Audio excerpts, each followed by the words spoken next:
ಪರಮ ಪೂಜ್ಯ ಆರಾಧ್ಯ ಗುರುದೇವರನ್ನು ಸ್ಮರಿಸಿಕೊಂಡು ಪರಮ ಪೂಜ್ಯ ಬ್ರಹ್ಮಲೀನ ರಾಜಯೋಗಿ ಬೇಳೂರಿನ ವಿರಕ್ತ ಮಠದ ಶ್ರೀಮನಿಪ್ರ ಗುರುಬಸವ ಅಪ್ಪಗಳ ಅಡಿದಾವರಿಗಳಲ್ಲಿ ನತಮಸ್ತಕನಾಗಿ ಪರಮ ಪೂಜ್ಯ ಶ್ರೀಪೀಠ ಪರಂಪರೆಯ ಬೇಳೂರಿನ ಎಲ್ಲ ಬ್ರಹ್ಮೈಕ್ಯ ಗುರುಗಳಲ್ಲಿ ನಮಸ್ಕರಿಸಿ ಈಗಿನ ಪೀಠಾಧೀಶ್ವರರಾಗಿರುವಂಥ ಪರಮ ಪೂಜ್ಯ ಸಿದ್ದೇಶ್ವರ ಮಹಾಸ್ವಾಮಿಗಳವರ ನಡೆದಾಡುವ ವಿಶ್ವಸಂತರ ಶಿಷ್ಯರಾಗಿರುವಂಥ ಪರಮ ಪೂಜ್ಯ ಶ್ರೀಮನಿಪ್ರ ಗುರು ಚನ್ನಬಸವ ಮಹಾಸ್ವಾಮಿಗಳವರ ಅಡಿದಾವರಿಗಳಲ್ಲಿ ನತಮಸ್ತಕನಾಗಿ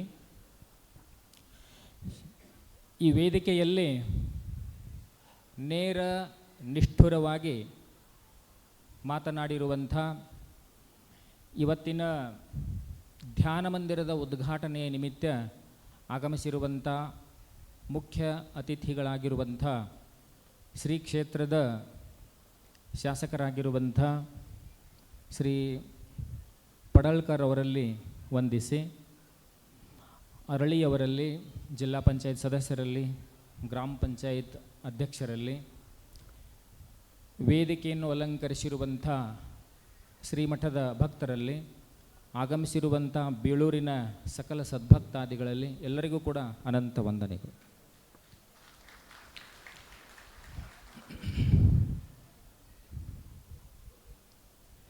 ಇಲ್ಲಿವರೆಗೆ ಗುರು ಪೂರ್ಣಿಮೆ ಇದು ಇಲ್ಲಿ ಆಚರಣೆ ಮಾಡ್ತಾ ಇರುವಂಥ ಗುರು ಪೂರ್ಣಿಮೆಯ ಮೊದಲನೇ ವರ್ಷ. ನಿಮ್ಮದೆಲ್ಲ ಸೌಭಾಗ್ಯ.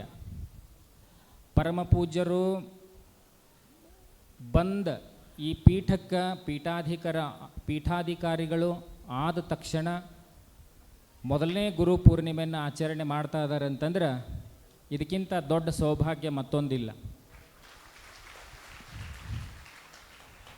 ಗುರು ಪೂರ್ಣಿಮೆಯ ದಿವ್ಯ ಶಕ್ತಿ, ಗುರುವಿನ ಆರಾಧನೆಯ ಈ ದಿವಸ ತಾವೆಲ್ಲ ಗುರು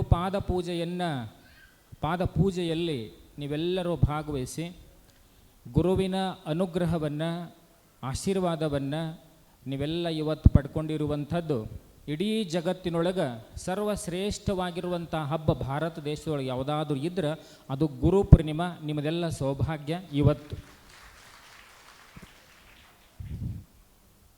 ಒಂದು ಮಾತನ್ನು ನಮ್ಮ ಋಷಿಮುನಿಗಳು ಹೇಳ್ತಾರೆ, ಗುರುಹು ನ ಪ್ರಾಪ್ಯತೆ ಯತ್ ನಾಣ್ಯತ್ರಾಪಿ ಲಭ್ಯತೆ, ಗುರು ಪ್ರಸಾದಾತ್ ಸರ್ವಂತು ಪ್ರಾಪ್ನೋತ್ತೇವ ನ ಸಂಶಯ.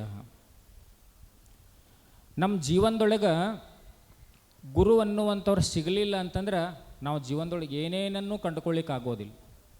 ಗುರು ಪ್ರಸಾದಾತ್ ಸರ್ವಂತು ಪ್ರಾಪ್ನೋತ್ತೇವ ನ ಸಂಶಯ. ಗುರುವಿನ ಅನುಗ್ರಹದಿಂದ, ಗುರು ಪ್ರಸಾದಾತ್, ಗುರುವಿನ ಆಶೀರ್ವಾದದಿಂದ ಸರ್ವಂತು ಪ್ರಾಪ್ನೋತ್ತೇವ. ಇದು ನಮಗೆ ಸಿಕ್ಕಿಲ್ಲ, ಇದು ನಮಗೆ ಸಿಗೋದಿಲ್ಲ ಅಂತಲ್ಲ. ಗುರುವಿನ ಅನುಗ್ರಹ ಇತ್ತು ಅಂತಂದ್ರೆ ಸರ್ವವನ್ನೂ ನಾವು ನಮ್ಮ ಜೀವನದೊಳಗೆ ಪಡ್ಕೊಳ್ತೀವಿ. ಅದರೊಳಗೆ ಎರಡು ಮಾತೇ ಇಲ್ಲ, ಸಂಶಯನೇ ಇಲ್ಲ. ಅದಕ್ಕೆ ಸಾಕ್ಷಿನೇ ನಮ್ಮ ಪೂಜ್ಯ ಗುರುಗಳು. ಅವ್ರು ಬಂದ ಬಳಕ ದೊಡ್ಡ ಕ್ರಾಂತಿನೇ ನಡೆದದ ನಿಮ್ಮ ಊರಾಗ ಅಲ್ರಿ. ಬಂದ ಕೂಡಲೇ ಹೊಸದ್ರೊಳಗೆ ಹುಡುಗರಿಗೆ ಶಿಬಿರಗಳನ್ನು ಆಯೋಜನೆ ಮಾಡ್ತಾ ಇದ್ದಾರೆ. ಬಂದ ಕೂಡಲೇ ಪರಮ ಪೂಜ್ಯರು ಅನುಷ್ಠಾನ ಮಾಡಿ ಸುಮಾರು 150ಕ್ಕಿಂತ ಹೆಚ್ಚಿನ ಹಾಡುಗಳನ್ನು ಬರೆದಾರೆ ಅವರು. ಎಂಥ ಅದ್ಭುತ ಹಾಡುಗಳು ಅಲ್ರಿ. ಆನಂತರ ಬಂದು ಹೊಸದ್ರೊಳಗೆ ಒಂದೇ ವರ್ಷದೊಳಗೆ ಧ್ಯಾನ ಮಂದಿರವನ್ನು ಕಟ್ಟಿದ್ರು ಅಪ್ಪಗಳು. ಧ್ಯಾನ ಮಂದಿರದ ಉದ್ಘಾಟನಾ ಕಾರ್ಯಕ್ರಮ ಇವತ್ತು. ಅಂಥ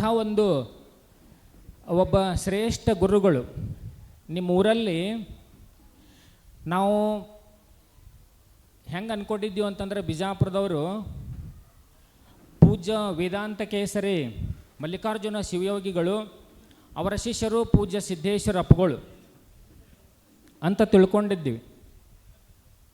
ಭಾಳ ಶ್ರೇಷ್ಠ ಪರಂಪರೆ ನಮ್ಮದು ಬಿಜಾಪುರದ. ಇವಾಗ ಬೀಳೂರಿನ ಪೂಜ್ಯ ಚನ್ನಬಸವ ಅಪ್ಪುಗಳದ್ದು ಏನು ಪಟ್ಟಾಧಿಕಾರ ಆತಲ್ಲ, 1 ವರ್ಷ ಆಗಕ್ಕೆ ಬಂತು, 1 ವರ್ಷ ಆಯ್ತು ಕಾಣ್ತದೆ. ಅದೇ ಪುರ ಪ್ರವೇಶ ಆಗಿ 1 ವರ್ಷ ಆಯಿತು, ಪಟ್ಟಾಧಿಕಾರ ಆಗಿ 1 ವರ್ಷ ಇನ್ನೇನು ಆಗ್ತದೆ.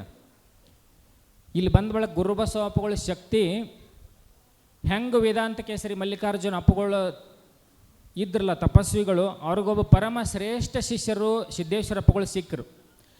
ನಾವು ಅಂದ್ಕೊಂಡಿದ್ದೀವಿ ಗುರು ಶಿಷ್ಯರಂದ್ರೆ ಜಗತ್ತಿನೊಳಗೆ ಭಾರತ ದೇಶದೊಳಗೆ ಸಿದ್ದೇಶ್ವರ ಅಪ್ಪುಗಳು ಅವ್ರ ಗುರುಗಳು ಮಲ್ಲಿಕಾರ್ಜುನ ಅಪ್ಪುಗಳು ಅಂತ ತಿಳ್ಕೊಂಡಿದ್ದೀವಿ.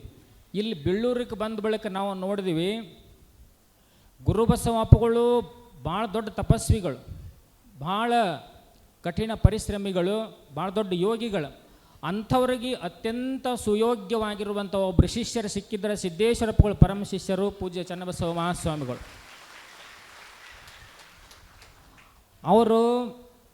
ಅವ್ರ ವ್ಯಕ್ತಿತ್ವ ಎಂಥದ್ದನ್ನುವಂಥದ್ದನ್ನು ಪಡಾಳ್ಕರ್ ಅವರು ಹೇಳಿದರು. ನಾನು ರಾಜಕೀಯ ಏನಿದ್ರು ಹೊರಗಡೆನ ಇಟ್ಟು ಬಂದ ಒಳಗೆ ಮಠದೊಳಗೆ ಹೆಜ್ಜೆ ಇಟ್ಟಿನ ನಾವು ಒಬ್ಬ ಭಕ್ತಾಗಿ ಹೆಜ್ಜೆ ಇಡ್ತೀನಿ ಹೊರತು ರಾಜಕಾರಣಿಯಾಗಿ MLA ಆಗಿ ಮಠದಾಗಿ ಹೆಜ್ಜೆ ಇಡೋದಿಲ್ಲ ಅಂತ ಹೇಳಿದ್ರು. ಭಾಳ ದೊಡ್ಡ ಮಾತದು, ನೀವು ಎಲ್ಲರೂ ಅದನ್ನು ತೆಲ್ಲಾಗಿ ಇಟ್ಕೋಬೇಕು. ಆಮೇಲೆ ಇನ್ನೊಂದು ಮಾತನ್ನು ಹೇಳಿದರು, ಅವ್ರ ವ್ಯಕ್ತಿತ್ವ ಎಂಥದ್ದು ಅಂತಂದ್ರೆ ಪರಮ ಪೂಜ್ಯ ಗುರುಬಸವ ಅಪ್ಪುಗಳು, ರಾಜಯೋಗಿ ಗುರುಬಸವ ಅಪ್ಪುಗಳು ಇಷ್ಟು ದಿವಸ ತಪಸ್ಸನ್ನು ಮಾಡಿದರು. ನಾ ಹೆಂಗೆ ನಂದೇನು ಘನ ವ್ಯಕ್ತಿತ್ವ ಇತ್ತು, ನಾ ಹೆಂಗೆ ತಪಸ್ವಿ ಇದ್ದೆ, ಹೆಂಗೆ ಯೋಗಿ ಇದ್ನಲ್ಲ ರಾಜಯೋಗಿ, ಅಂಥವ್ರ ಒಬ್ಬ ರಾಜಯೋಗಿ ತಪಸ್ವಿ ಒಬ್ಬ ಅನುಷ್ಠಾನ ಅಧಿಕಾರಿಯಲ್ಲಿ ಬೇಕಾಗೈತೆ ಅಂತೇಳಿ ಏನು ತಪಸ್ಸು ಮಾಡಿದ್ರಲ್ಲ ಆ ತಪಸ್ಸು ಇವತ್ತು ಈಡೇರದ. ಆ ತಪಸ್ಸೆಲ್ಲ ಇವರಲ್ಲೇ ಧಾರೆ ಎರೆದು ನಮ್ಮ ರಾಜಯೋಗಿ ಗುರುಬಸವ ಅಪ್ಪುಗಳು ಇವರಲ್ಲಿ ಕೊಟ್ಟಿದ್ದಾರೆ. ಅದಕ್ಕಾಗಿ ಇವರಿಗೆ ನಾವು ತೊಂದರೆ ಕೊಟ್ಟಿವಂತಂದ್ರೆ ಸಾಕ್ಷಾತ್ ರಾಜಯೋಗಿ ಗುರುಬಸವ ಅಪ್ಪುಗಳಿಗೆ ತೊಂದರೆ ಕೊಟ್ಟಂಗ ಅನ್ನುವಂಥದ್ದು ತಿಳ್ಕೊಂಡ್ರೆ ಅಂದ್ರೆ ನೀವು ಎಂದೂ ಪೂಜ್ಯರ ತಂಟೆಗೆ ಬರೋದಿಲ್ಲ. ಪೂಜ್ಯರ ತಂಟೆಗೆ ಬಂದರೆ ನಿಮಗೆ ಯಾರಿಗೂ ಚಲೋ ಆಗೋದಿಲ್ಲ ಅಂತೇಳಿ ನಾ ಹೇಳಬೇಕಾಗಿತ್ತು. ಆ ಮಾತನ್ನು MLA ಅವರು ಹೇಳ್ಯಾರ ಅಂತಂದ್ರೆ ನೀವು ತಿಳ್ಕೋಬೇಕು. ಅದಕ್ಕಾಗಿ ಇವತ್ತು ನಮ್ಮದೆಲ್ಲ ಸೌಭಾಗ್ಯ ಏನಪ್ಪ ಅಂತಂದ್ರೆ ಬಲ್ಲವರು ಒಂದು ಮಾತು ಹೇಳ್ತಾರೆ, ನಿಮಿಷಾರ್ಧಮುವ ಯತ್ರ ತಿಷ್ಠಂತಿ ಯೋಗಿನಃ ತತ್ತೀರ್ಥಂ ತತ್ತಪೋವನಂ ತತ್ರೈವ ಸರ್ವಶ್ರೇಯಾಂಸಿ. ಭಾಳ ಒಳ್ಳೆ ಮಾತನ್ನು ಹೇಳ್ತಾರೆ. ನಿಮಿಷಾರ್ಧಮುವ ಯತ್ರ ತಿಷ್ಠಂತಿ ಯೋಗಿನಃ. ಒಬ್ಬ ಯೋಗಿಗಳು ಇಂಥ ರಾಜಯೋಗಿ ಗುರುಬಸವ ಅಪ್ಪುಗಳಂಥವ್ರು ಒಂದು ನಿಮಿಷರ ಇರಲಿ, ಅರ್ಧ ನಿಮಿಷರ ಇರಲಿ, ಎಲ್ಲಾದರೂ ಅವರು ಬಂದು ವಾಸ ಮಾಡಿದ್ರು ಅಂತಂದ್ರೆ ಯತ್ರ ತಿಷ್ಠಂತಿ ಯೋಗಿನಃ ತತ್ರೈವ ಸರ್ವಶ್ರೇಯಾಂಸಿ ತತ್ತೀರ್ಥಂ ತತ್ತಪೋವನಂ. ಆ ಜಾಗ ಹೆಂಗದ ಅಂತಂದ್ರೆ ಅದು ಬರೀ ಭೂಮಿ ಅಷ್ಟೇ ಅಲ್ಲ, ಅದು ತಪೋಭೂಮಿ. ಅಲ್ಲಿರುವಂಥ ನೀರು ಎಂಥದ್ದು ಅಂದ್ರೆ ಬರೀ ನೀರಲ್ಲ, ಅದು ತೀರ್ಥ ಪ್ರಸಾದ ಇದ್ದಂಗೆ. ಆ ಜಾಗ ಎಂಥದ್ದು ಅಂದ್ರೆ, ಆ ಪುಣ್ಯ ಭೂಮಿ ಎಂಥದ್ದು ಅಂದ್ರೆ ತತ್ರೈವ ಸರ್ವ ಶ್ರೇಯಾಂಸಿ. ಅಲ್ಲಿ ನಮ್ಮ ಜೀವನದ ಎಲ್ಲ ಮಂಗಲ ಕಾರ್ಯಗಳು, ಎಲ್ಲ ಸರ್ವ ಶ್ರೇಯಸ್ಕರ, ನಮ್ಮ ಎಲ್ಲ ಪುಣ್ಯ ಫಲ ಇಂಥ ಪುಣ್ಯ ಭೂಮಿಯಿಂದ ಸಿಗ್ತದೆ.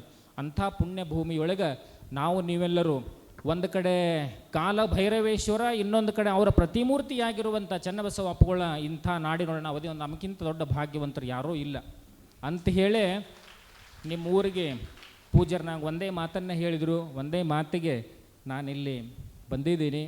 ಪರಮ ಪೂಜ್ಯ ಸಿದ್ದೇಶ್ವರ ಅಪ್ಪುಗಳ ಸೇವೆಯನ್ನು ಹೆಂಗೆ ಮಾಡ್ಯಾರ ಅಂತಂದ್ರೆ ಅವ್ರ ಸ್ಟೇಟಸನ್ನು ತೆಗೆದು ನೋಡ್ರಿ. ಅಪ್ಪುಗಳ ಕೈ ಹಿಡಿದು ವಾಕಿಂಗ್ ಮಾಡಿದ್ದು ಸಿದ್ದೇಶ್ವರ ಅಪ್ಪುಗಳು ಅಂತಂದ್ರೆ ಅವರು ನಡೆದಾಡುವ ವಿಶ್ವಸಂತರು, ಜ್ಞಾನ ಯೋಗಿಗಳು. ನಮ್ಮ ಆಶ್ರಮದೊಳಗೆ ಅತ್ಯಂತ ಹೆಚ್ಚು ಅಪ್ಪುಗಳ ಕೈ ಹಿಡಿದವರದ ಯಾರ್ದು ಅಂತಾರೆ ಪರಮ ಪೂಜ್ಯ ಚನ್ನಬಸವ ಅಪ್ಪುಗಳು.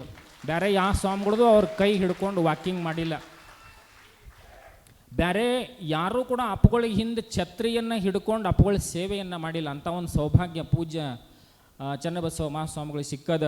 ಅವರು ನಾವೆಲ್ಲ ಒಂದೇ ಗುರುವಿನ ಮಕ್ಕಳು, ಒಂದೇ ಗುರುವಿನ ಶಿಷ್ಯರು.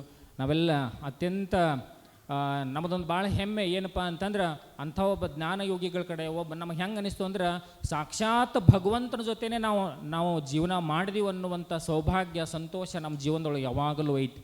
ಅಂಥದ್ದ ಒಂದು ಸೌಭಾಗ್ಯ ಮತ್ತೆ ಪೂಜ್ಯರು ಇಂಥ ಪವಿತ್ರ ಸ್ಥಾನದೊಳಗೆ ಸೇವೆಯನ್ನು ನಿಭಾಯಿಸ್ತಾ ಇರುವಂಥದ್ದು.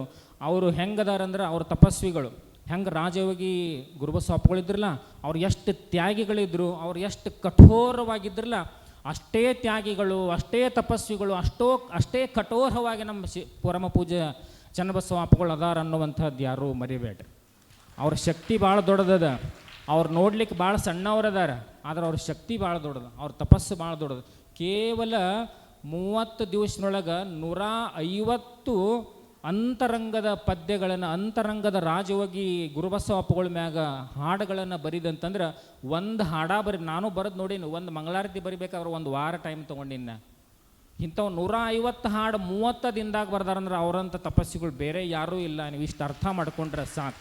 ಅಂಥ ಪರಮ ಪೂಜ್ಯರು ನಮ್ಮೆಲ್ಲರಿಗೆ ಸಿಕ್ಕಾರ ಅಂತಂದ್ರೆ ನನಗೆ ಅವ್ರ ಬಗ್ಗೆ ಅಪಾರ ಹೆಮ್ಮೆ ಇದೆ. ಅವ್ರು ಎಲ್ಲೇ ಕರೆದ್ರೆ ಯಾವಾಗ ಹೇಳಿದ್ರು ಒಂದೇ ಮಾತಿಗೆ ನಾನು ತಯಾರಾಗಿ ಬಂದಿರ್ತೀನಿ. ಅವ್ರ ಶಕ್ತಿ ನನಗೆ ಏನಂತ ನನಗೆ ಗೊತ್ತೈತೆ, ನೀವು ಎಷ್ಟರ ಮಟ್ಟಿಗೆ ತಿಳ್ಕೊಂಡ್ರೆ ಗೊತ್ತಿಲ್ಲ. ಅವ್ರು ಮಾತಾಡುವಾಗ ನಿಮಗೆ ಬಿರುಸು ಅನ್ನಿಸ್ಬೋದು, ಆದ್ರೆ ಅವ್ರ ಮಾತುಗಳು ಹೆಂಗೆ ಅಂತಂದ್ರೆ ಬಿರುಸಾಗಿ ಮಾತಾಡ್ರಂಗಿಲ್ಲ.